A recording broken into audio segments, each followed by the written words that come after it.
इसमें जो first question है वो आपको बोल रखा है कि एक चर वाले, आपको यहाँ दो चीज़ें आपसे पूछी है। पहला बोला है एक चर वाले, फिर बोला है आपको दो चर वाले समीकरण के रूप में y बराबर आपको दे रखा है 3 का ज्यामितीय निरूपण कीजिए। क्या करना है? ज्यामितीय निरूपण करना है।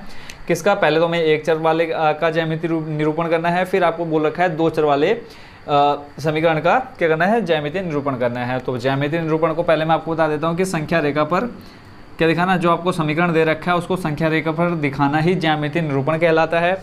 यहाँ कन्फ्यूज नहीं होना है। फिर अब एक दो चीज़ें बेसिक समझ लेते हैं क्या, कि एक चर मैं आपको पहले बता चुका हूँ, फिर यहाँ पे आपको दोबारा बता देते। देखो, एक चर और दो चर, आपकी जितनी भी संख्याएं होती हैं वो सारी कैसी होती हैं? अचर होती हैं। ठीक है, अचर संख्या कहलाती हैं, चाहे वो एक हो, चाहे दो हो, चाहे तीन। अगर हम चर और अचर की बात करें तो संख्या हमारी क्या होती है? अचर होती है। और बाकी X Y Z A B C जो भी आपका रहता है, थीटा, ये सब कैसी राशि होती है? चर राशि होती है, चर पद होते हैं। तो यहाँ आपको कन्फ्यूजन नहीं होना चाहिए कि चर बोला है तो हम क्या करेंगे और अचर बोला तो क्या करेंगे। अब क्वेश्चन में बोला एक चर का मतलब कि यानी चाहे वो x ले लो चाहे y ले लो।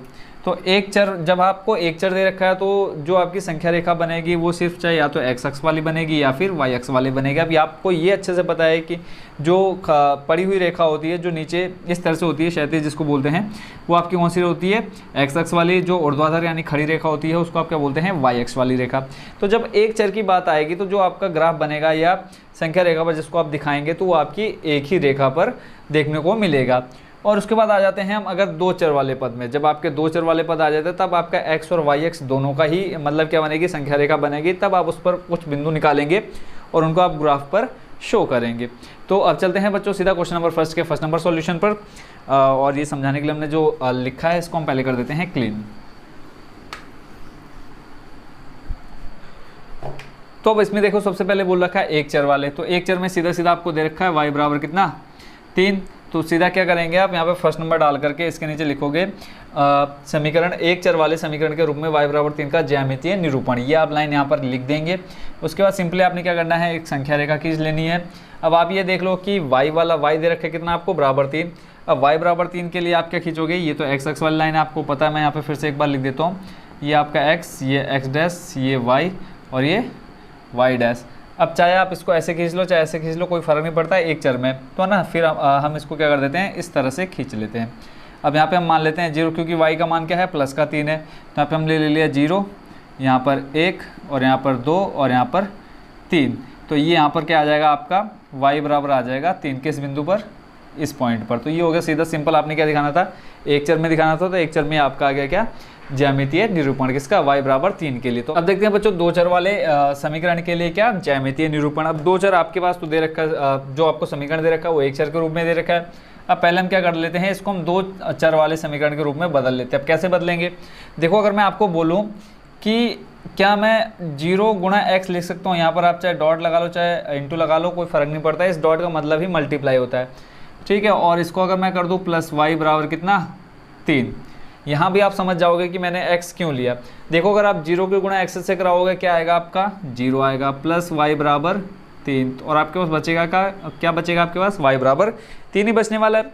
तो हम क्या कर सकते हैं? लिख सकते हैं 0 डॉट या गुणा मान लो यहाँ पर आप, तो 0 गुणा x प्लस y बराबर 3। क्यों? ये हम इसलिए कर रहे हैं क्योंकि यहाँ देखो क्या बोला है? दो चर बोले हैं। अब ऐसे तो हम डायरेक्ट को यहाँ पर देखो, अगर मैं 0 नहीं लगाऊँ डायरेक्ट मैं x प्लस y नहीं कर सकता, x प्लस वाई बराबर 3 नहीं कर सकता, क्योंकि ये आपका गलत हो जाता है। क्योंकि आपको जो समीकरण दे रखा है वो दे रखा है y बराबर 3, और यहाँ फिर उन्होंने कंडीशन बोली कि दो चर वाला भी दिखाना है हमको। तो हम दो चर दिखाने के लिए हम क्या करेंगे? थोड़ा सा हमने दिमाग का यूज़ किया। यहाँ पे हमने क्या कर दिया? 0 गुणा x कर दिया। हमें x भी मिल गया, यानी एक चर ये मिल गया, एक चर दो चर भी मिल गए। और यहाँ पर अगर हम इसको सॉल्व करेंगे तो हमारा वापस यही समीकरण निकल के आएगा। कौन सा? y बराबर 3 वाला। आई होप बच्चों इसको आप समझ गए होंगे। तो देखते हैं अब इसका सॉल्यूशन। अब यहाँ पे सिंपली आपने क्या करने हैं? दो मान निकालने हैं, चाहे x का रखें चाहे y का रखें। अब आपको पता है ग्राफ बनाने के लिए या संख्या रेखा पर संख्या को निरूपण करने के लिए आपको दो मान चाहिए। आप पीछे अच्छे से सीख चुके हैं। तो यहाँ पर हम दो पॉइंट खींच लेते हैं, x और यहाँ पर y। x का मान जो भी आप रखना चाहें अपनी तरफ से। देखो यहाँ पर x दिख रहा है, x का मान हम 1 रखेंगे। तो y का मान देखो कितना आ जाएगा? समीकरण लिख लेते हैं 0 इंटू एक्स प्लस वाई बराबर 3। x का मान कितना रखना है? 1। तो 0 इंटू ये देखो डॉट लगा रहा हूँ, इसका मतलब क्या है? Multiply. Plus Y equal to 3। 0 की गुणा अगर मैं 1 से कराऊंगा तो क्या आएगा, 0 आएगा प्लस वाई बराबर 3। तो इस तरह से वाई बराबर कितना आ गया, 3। जब x का मान मैंने रखा कितना, 1, तो y का मान कितना आ गया, 3। ऐसे ही x बराबर रखते हैं हम 2। बच्चे यहाँ कंफ्यूज होते हैं कि ये 0 अगर हमने यहाँ पे 1 रखा तो यहाँ पे 1 आना चाहिए, 0 कैसे आ गया। तो ये देखो बच्चों यहाँ मल्टीप्लाई हो रही है, इन दोनों के बीच में मल्टीप्लाई हो रही है। तो एक चीज़ बता दूँ, अगर किसी भी संख्या का गुणा आप 0 से कराते हैं तो जो आपका शेषफल आता है या मल्टीप्लिकेशन आता है वो क्या आता है, 0 आ जाता है। तो ऐसे ही अब x बराबर 2 लेते हैं, समीकरण आपके पास है 0 गुणा x प्लस वाई बराबर 3। x का मान कितना रखना है, 2, तो 0 गुणा 2 किया प्लस वाई बराबर 3। 0 गुणा 2 करोगे 0 प्लस वाई बराबर 3। तो यहाँ से आपका y का मान कितना आ गया, 3। यानी जब आप x का मान कितना रख रहे हो 2, y का मान कितना आ रहा है, 3। आप चाहो तो ऐसे एक मान और निकाल सकते हो। अगर बोलूँ कि x का मान अगर हम 3 रखें, सॉरी x का मान कितना रखें, 3, तब भी y का मान कितना ही आएगा, 3 आएगा, क्योंकि वो तो हो जाएगा 0। अब आपको यहाँ पे पॉइंट्स मिल गए हैं, किसके लिए, ज्यामितीय निरूपण के लिए। सिंपली अब यहाँ पे हम क्या कर लेते हैं, ग्राफ ड्रॉ कर लेते हैं। ये आपका x डैश, इधर y और नीचे y डैश। अब आपको पता है इधर आपकी सारी कैसी संख्या आती है, प्लस की। तो x का मान मैक्सिमम कितना है, 3। तो यहाँ पे हम ले लेते हैं 1, 2 और यहाँ पर 3। ऐसे ही y का मैक्सिमम मान कितना है, 3। तो यहाँ पर ले लिया हमने 1, यहाँ पर 2 और यहाँ पर 3। माइनस में कोई संख्या है नहीं, क्योंकि इधर माइनस और नीचे भी माइनस आता है। माइनस हमारे पास कोई संख्या है नहीं हमारे पास। तो हम क्या करेंगे, सिंपली यहीं पर x प्लस और y की प्लस संख्याओं के बीच में ग्राफ शो कर देंगे, ज्यामितीय निरूपण करेंगे। x का मान 1, y 3, x का मान 1 और y का मान 3, लगभग इस जगह पर पहला पॉइंट आ जाएगा आपका।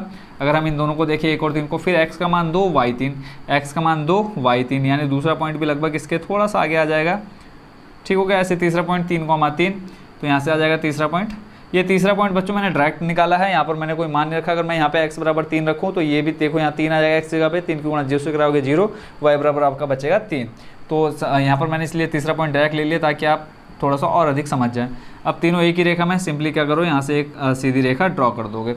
तो ये आपका क्या हो गया, किसके लिए, y बराबर 3 के लिए क्या हो गया, 2 चर में, 2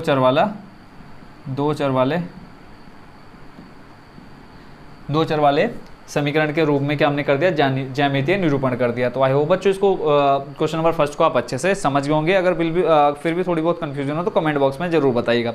तो अब चलते हैं नेक्स्ट क्वेश्चन की तरफ।